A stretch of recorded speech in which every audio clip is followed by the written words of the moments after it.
Tuloy ang kilig, Kim Chu at Paolo Avellino, magsushoot sa Amerika.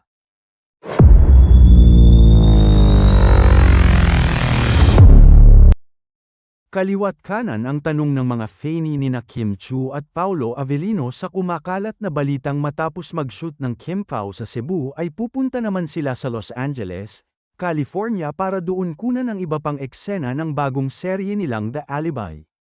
Tatlong solids na ng Kim Pao ang nagtanong sa amin sa balitang ito, na hindi namin masagot dahil wala pang advisory o paramdam ang kapamilya kung lalabas ng Pinas ang magkasintahan para doon kunan ang mga eksena ng nabanggit na serye.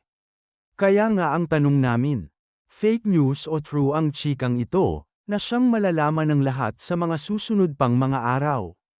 Hanggang sa sinusulat ang item na ito, nasa Mandawi pa ang Kim Pao. Nakita nga ng ilang fani si Kim na galing sa isang buffet resto sa hotel, kung saan naka-check-in ang ibang casts ng production. Samantala, mukhang nagiging maluwag na sa behind the scenes ang production ng The Alibi.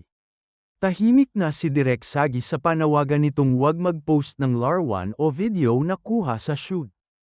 Ilan na rin sa mga co-stars ng Kim Pao ang naglabas ng larawan nina Kim at Paolo na kuha habang kinukulot ang buhok ni Kim. Nasa likod lang si Paolo na matiyag ang hinihintay si Kim.